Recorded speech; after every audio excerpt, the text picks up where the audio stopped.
Hi అండి. అందరికీ నమస్కారం. Welcome to talks with me. ఎలా ఉన్నారండి అందరూ? నేనైతే చాలా అంటే చాలా బాగున్నాను. మీరందరూ కూడా ఇంకా బాగుండాలని మనస్ఫూర్తిగా కోరుకుంటున్నాను. ఇవాల్టి వీడియోలో డబ్బుల్ని పొదుపు చేసి ఆదా అయితే చేస్తున్నాం కానీ ఆ పొదుపు చేసిన డబ్బులతోనే ఏదో ఒక అవసరం వస్తుంది. ఆ అవసరానికి ఈ పొదుపు చేసినటువంటి డబ్బులనే వాడేస్తున్నాము. అలా వాడకుండా ఏదైనా ఒక ఐడియా చెప్పండి అని చెప్పేసి కామెంట్ సెక్షన్లో ఎక్కువ కామెంట్స్ వచ్చింది. ఇలా మనీని దాస్తూ ఉన్నాం కానీ దాచినటువంటి మనీని ఖర్చు పెట్టేస్తున్నాము అని చెప్పేసి ఎక్కువగా ఇదే అడుగుతున్నారండి కామెంట్ సెక్షన్లో అయితేనే. మరి ఈ రోజైతే ఈ కామెంట్కి సంబంధించినటువంటి మనీ సేవింగ్ టిప్స్తో పాటు ట్రిక్ అండి, అంటే ఎలా దాచుకోవాలో తెలియజేసే ట్రిక్ అనమాట, అది కూడా చూద్దాము.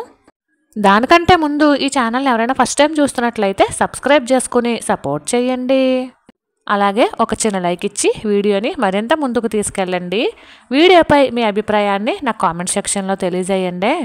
వీడియోలో ఐడియాస్ కనుక మీ అందరికీ నచ్చుతున్నట్లయితే మీ ఫ్రెండ్స్ అండ్ ఫ్యామిలీకి కూడా షేర్ చేయండి. ఇక ఆలస్యం కాకుండా మనం మన టాపిక్లోకి అయితే వెళ్ళిపోదాము. కొత్త ఉదయంలో సరికొత్త ఆశలతో మరొక రోజులోకి మనందరికీ స్వాగతం అండి. ఇక మనం మన టాపిక్లోకి అయితే వెళ్ళిపోదాము. మేము మనీని సేవ్ చేయడం స్టార్ట్ చేసాం కానీ ఏదో ఒక అవసరం వచ్చి ఆ మనీని అయితే వాడేస్తున్నాము అని ఒక కామెంట్ వచ్చిందండి. అలానే 10,000 రూపాయలని 15,000 రూపాయలు అయ్యేంత వరకు కూడా మనీని సేవ్ చేస్తున్నాము గోల్డ్ కొనడానికి అని చెప్పి, గోల్డ్ సేవింగ్స్ అని చెప్పి ఈ మనీని అయితే దాస్తున్నాము. కానీ ఏదో ఒక అవసరం వచ్చి గోల్డ్ కొనకుండానే మనీని అయితే వాడేస్తున్నాము అనే కామెంట్ ఒకటి వచ్చిందండి. అలానే అనిత గారు అడిగారండి. అనిత గారు కూడా 10,000 నుండి 15,000 వరకు కూడా బాగానే సేవ్ చేస్తున్నాము, కానీ మా వారికి ఏదో ఒక అవసరం వచ్చి 10,000 15,000 అయిన తర్వాత ఆ అవసరానికి ఆ మనీని అయితే వాడుతున్నాము అని చెప్పేసి అనిత గారు కూడా అడిగారు. ఇది ప్రతి ఇంట్లోనూ ఉండే సమస్య అండి.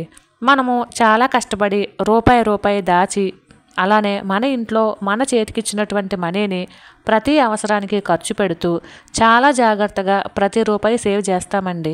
కానీ అవసరం ఎప్పుడు ఎలా వస్తుందో తెలియదు కదండి. అలా అవసరమైనప్పుడు ఈ మనీని తీసి ఖర్చు పెట్టేస్తూ ఉంటామండి. ఇది ఇంచుమించు ప్రతి ఇంట్లోనూ జరిగే సంఘటనే. కాకపోతే ఏమిటంటే ఆ అవసరం ఎలాంటిది అనేది కూడా మనం ఒకసారి ఆలోచించుకోవాలండి. ఏదైనా ఎమర్జెన్సీ అనుకోండి, అప్పుడు ఖచ్చితంగా ఆ మనీని అయితే తీసి వాడుకోవచ్చు. లేదు ఇంటి అవసరాలకు అనుకోండి, సడన్గా ఏ పప్పో ఉప్పు అయిపోయింది, లేదంటే కూరగాయలు ఫ్రూట్స్ అయిపోయాయి, లేదంటే ఇంటికి ఎవరైనా సడన్గా చుట్టాలు వచ్చారు, అలాంటప్పుడు ఖచ్చితంగా మనం ఆ అవసరానికైతే మనీని వాడుకోవాలి. కాబట్టి అలాంటప్పుడు ఖచ్చితంగా ఈ మనీని తీసి అయితే వాడుకుంటూ ఉంటాము. అలానే ఎప్పుడైనా సరే మనం ఎవరి దగ్గరైనా చేబదులు తీసుకున్నా, లేదంటే ఏదైనా క్రెడిట్ కార్డు ఇలాంటివి కట్టవలసి వచ్చినా, అలాంటప్పుడు కూడా మన దగ్గర ఉన్నటువంటి మనీని ఆ అవసరానికి లేదా ఆ అప్పు తీర్చడానికి కొంత ఉపయోగపడుతుంది. అంటే మనం దాచినటువంటి డబ్బుల్ని ఇస్తూ ఉంటాం కదండి. ఇలాంటివన్నిటికీ కూడా మనం దాచినటువంటి డబ్బుల్ని యూస్ చేసినా పర్వాలేదు, కానీ కొన్నిసార్లు మనం మనకు తెలియకుండానే అనవసరమైన వాటికి కూడా వాడేస్తూ ఉంటామండి. ఇది మాత్రం కొంచెం మనం గమనించుకోవాల్సి ఉంటుంది. ఎందుకంటే సడన్గా ఫోన్ తీసామండి, ఏ అమెజానో మీషోనో ఓపెన్ చేసాము, అందులో ఆఫర్స్ బాగున్నాయి, మనమేమో ఈ డబ్బుల్ని బంగారం కొనడానికి దాస్తూ ఉన్నాం అనుకుందాము ఉదాహరణకండి. కానీ మీషోలో కానీ లేదంటే అమెజాన్లో కానీ ఆఫర్స్ చాలా బాగున్నాయి, మళ్ళీ ఎలాంటి ఆఫర్స్ వస్తాయో రావో, ఇంత తక్కువకి శారీసే చూద్దామండి, ఈ శారీస్ వస్తాయో లేవో, లేదా ఇంత తక్కువకి ఈ డెకార్ ఐటమ్స్ వస్తాయో రావో, లేదా ఈ కుక్వేర్ వస్తుందో రాదో, ఇప్పుడే తీసేసుకుందాము అని చెప్పి చాలామంది అనవసరంగా వృధాగా ఎంత బంగారం కొందాము అని చెప్పి దాచుకున్నటువంటి మనీని ఇలానే ఖర్చు చేసేస్తూ ఉంటారండి. కాబట్టి మనం దేనికి ఖర్చు పెడుతున్నాము అనేది కూడా మనకి తెలియాలండి. అవసరాలకి ఖర్చు పెడుతున్నామా, అనవసరంగా ఖర్చు పెడుతున్నామా అనేది కూడా మనకి తెలియాలి. సరే, అనవసరంగా ఖర్చు పెడతలేదండి, ఏదైనా అవసరం వచ్చే ఖర్చు పెడుతున్నాము అనుకుందాము. ఇప్పుడు దానిని ఎలా నివారించాలో కొన్ని టిప్స్ అయితే చూద్దామండి. ఫస్ట్ మనం సేవింగ్స్ చేస్తూ ఉంటాం కదండి. డైలీ సేవ్ చేస్తామా, వీక్లీ సేవ్ చేస్తామా, మంత్లీ సేవ్ చేస్తామా, అది మన ఇష్టం. ఎవరి అవైలబిలిటీని బట్టి వాళ్ళు చక్కగా మనీని అయితే సేవ్ చేస్తూ ఉంటారు కదా. ఆ సేవింగ్స్ని మీరు ప్రతిరోజు లెక్క పెడుతూ ఉంటారా మనీని, లేదా వారానికి ఒకసారి లెక్క పెడతారా, లేదా నెలకి ఒకసారి లెక్క పెడతారా? అంటే ఆ డబ్బాని కొంచెం మందికి నెల అయ్యేసరికి లేదా ఆ డబ్బా నిండేసరికి చూడడం బాగా ఇష్టం ఉంటుంది కదా, మనీని చూడడం, లెక్క పెట్టడం, ఇలాంటివి చాలామంది ఇష్టపడుతూ ఉంటారు కదా. లేదా నేను ఎంత పొదుపు చేశాను అని లెక్క పెట్టుకోవడానికి కూడా చూస్తూ ఉంటారు కదండి. అలా మీరు ఆ డబ్బాని ఎన్ని రోజులకు ఒకసారి తీసి చూస్తున్నారు అనేది కూడా ఒకసారి చెక్ చేసుకోండి. ప్రతిరోజు మనీని వేసేటప్పుడు మనీని లెక్క పెడుతున్నాము అని చెప్పేసి అనుకుంటే మాత్రము అది అసలు మంచి పద్ధతి కాదండి. మనకి ఆ మనీనే అస్తమానం లెక్క పెట్టడం వల్ల మనకు అదే గుర్తుంటుంది. ఇంట్లో ఏ అవసరం వచ్చినా సరే మనం దాచాం కదా ఆ డబ్బాలో ఆ మనీ, అది యూజ్ అవుతుంది అని చెప్పి ఆ మనీయే గుర్తుంటుందండి. కాబట్టి అలా ప్రతిరోజు లెక్క వేసుకోకుండా మీరు ప్రతిరోజు మనీని అయితే వెయ్యండి, కానీ 10 రోజులకు ఒకసారో నెలకు ఒకసారో లెక్క పెట్టుకోవడం మొదలు పెట్టండి. అప్పుడు కొంచెం ఆ మనీ ఉన్నట్టు ఉండలేనట్టు, అంటే మర్చిపోయినట్టు ఉంటుందన్నమాట. మీకు అర్థం అవుతుందనే అనుకుంటున్నాను. సరే, అది కూడా కష్టము అనుకుందామండి. అప్పుడు మీరు ఏం చేస్తారంటే ఇలా 2 డబ్బాలను అయితే తీసుకోండి. ఒక డబ్బాలో మీ అవసరానికి, అంటే మీరు సేవ్ చేసిందే, అంటే ప్రతిరోజు 10 రూపాయలు సేవ్ చేద్దాం అనుకుంటారండి. 5 రూపాయలు వచ్చి మీ అవసరాలకు వాడుకోవడానికి అని చెప్పేసి 5 రూపాయలు ఒక డబ్బాలో వేస్తారు.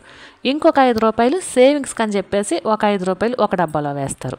లేదు అవసరాలకి తక్కువ వేద్దాము అని చెప్పేసి అనుకున్నారనుకోండి, మీరు 10 రూపాయలు కనుక అవసరాలకి వేసినట్లయితే 5 రూపాయలు గోల్డ్ కొనడానికి వేయండి.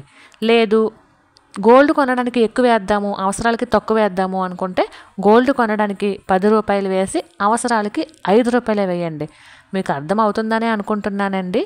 మీకు ఈ రెండిట్లో ఏది ఇంపార్టెంటో, అంటే అవసరాలు ఇంపార్టెంటా లేదా గోల్డ్ కొనడం ఇంపార్టెంటా అనేది మీరు నిర్ణయించుకుని అవసరాలకి గోల్డ్కి సమానంగా వేద్దాము అనుకుంటే 100 రూపాయలు సేవ్ చేశారనుకోండి, 50 రూపాయలు అవసరానికి వేయండి ఒక డబ్బాలో, 50 రూపాయలు గోల్డ్ కొనుక్కోవడానికి వేయండి.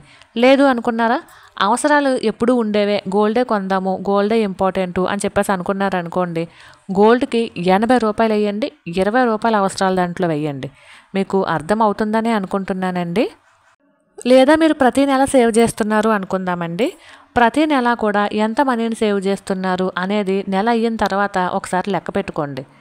అంటే ప్రతిరోజు సేవ్ చేసింది, ప్రతి వారము సేవ్ చేసింది, ప్రతి నెల సేవ్ చేసింది మనకి ఇంత అమౌంట్ అని చెప్పి అవుతుంది కదండి. ఆ అమౌంట్ని ఒకసారి మొత్తం ఎంత అవుతుంది ఏంటి అనేది ఒకసారి లెక్క పెట్టుకోండి. ఇప్పుడు నేను మీ అందరికీ అర్థమయ్యేటట్టు చెప్పడానికి ట్రై చేస్తానండి. నేను సేవ్ చేసినటువంటి మనీని ఈ పక్కన వేశాను కదా, ఇప్పుడు దీన్ని ఒకసారి లెక్క పెడదామండి. ఎంత అవుతుందో ఏంటో ఒకసారి చూద్దాము. ఇప్పుడు నా దగ్గర ఉన్నటువంటి మనీ ఉదాహరణకండి ఒక 600 ఉంది అనుకుందాము. నెల అయ్యేసరికి ఒక 600 పోగేసాము అనుకుందామండి. ఈ 600ని కూడా 2 డబ్బాలు మెయింటైన్ చేసి ఒక 300 వచ్చేసి మీరు అవసరాలకి అని చెప్పి తీయచ్చండి, ఇంకొక 300 వచ్చేసి సేవింగ్స్ అని చెప్పి తీయచ్చు. లేదు అంటారా, అవసరాలకి 600లో 100 రూపాయలు మాత్రమే అవసరానికి వేసి 500 గోల్డ్ సేవింగ్స్లో వేసుకోవచ్చు. లేదు అంటారా 400 అవసరాలకు వేసి 200 గోల్డ్ సేవింగ్స్లో వేసుకోవచ్చండి. అంటే మన అవసరాలు బట్టి మనకి ప్రతి నెల అవసరం వస్తుంది అనుకున్నాం అనుకోండి, కొంచెం ఎక్కువ మనీని అవసరాల్లో వేసుకుంటామండి. లేదా మనం గోల్డ్ కొనుక్కోవాలి ఖచ్చితంగా, ఈ అవసరాలు ఇబ్బందులు ఎప్పుడూ ఉండేవే అని చెప్పేసి అనుకున్నట్లయితే ఎక్కువ మనీని గోల్డ్లో వేసుకోండి. అంటే ఇక్కడ 10,000 15,000 అయ్యేంత వరకు కూడా మనీని సేవ్ చేస్తున్నాము గోల్డ్ కొనడానికి అని చెప్పేసి కామెంట్ సెక్షన్లో అడిగారు కదండి. దాని గురించి అని చెప్పేసి నేను గోల్డ్ కొనడానికి అని చెప్పేసి చెప్తున్నాను అనమాట. కానీ ఏ మాటకు ఆ మాట అండి, అనిత గారు మీరు చాలా చక్కగా మనీని అయితే సేవ్ చేస్తున్నారండి. 10,000 15,000 సేవ్ చేయడం ఈ రోజుల్లో చాలా కష్టమండి, కానీ మీరు చాలా బాగా సేవ్ చేస్తున్నారు. మీరు ఇలానే 2 డబ్బాలు అయితే పెట్టుకుని, ఒక డబ్బాలో అవసరాలకి అని చెప్పేసి వేసుకుని మనీ, ఇంకో డబ్బాలో మీరు మనీని సేవ్ చేస్తున్నారా లేదా గోల్డ్ కొనుక్కోవడానికా అనేది ఆలోచించుకుని వేరొక డబ్బాలో సేవ్ చేయండి. ఇక ఆ సేవ్ చేసినటువంటి మనీని మీరు ప్రతి నెల కూడా బ్యాంకులో పే చేసుకోండి సేవింగ్స్కి అయితే. లేదు గోల్డ్ కొనుక్కుందాము అనుకుంటే ఖచ్చితంగా ప్రతి నెల ఇంత అమౌంట్ అని చెప్పి సేవ్ చేస్తున్నాము అని చెప్పేసి అనుకుంటే గోల్డ్ స్కీమ్లో జాయిన్ అవ్వచ్చండి. అప్పుడు మీరు గోల్డ్ కూడా కొనుక్కున్నట్టు అవుతుంది. లేదు సేవింగ్స్కే అనుకుంటారా, చక్కగా బ్యాంకులో ఆర్డీ తీసుకుని ప్రతి నెల కూడా ఆర్డీ కట్టుకోవచ్చండి. 10,000 15,000 అయ్యేంత వరకు బాగానే సేవ్ చేస్తున్నాము అని చెప్పేసి మీరు అనుకుంటే ఆ 10,000ని 2 విధాలుగా విభజించండి. లేదా 15,000ని 2 విధాలుగా విభజించండి. 7,500 ఒకటి 7,500 ఒకటి అనుకుందాం. ఈ 7,500 కూడా మీ అవసరాలకి దాచుకుని మిగిలిన 7,500 మీరు సేవింగ్స్ అకౌంట్లోకి మార్చేసుకోండి. వేరే అకౌంట్ తీసుకుని సేవింగ్స్ అకౌంట్లోకి మార్చేసుకోండి. అప్పుడు మీరు ఇటు సేవింగ్స్ చేసినట్లు ఉంటుంది, ఇటు మీ అవసరాలకే వాడుకున్నట్టు ఉంటుందండి. మీ అందరికీ కూడా అర్థమయ్యేటట్టు చెప్పాను అనుకుంటున్నానండి. మరి అయితే ఇదేనండి వాళ్ళ వీడియో. ఈ వీడియో మీకు నచ్చినట్లయితే please like, share and subscribe. మరొక వీడియోతో మళ్ళీ కలుసుకుందామండి. అంతవరకు ఉంటాను. Thank you for watching.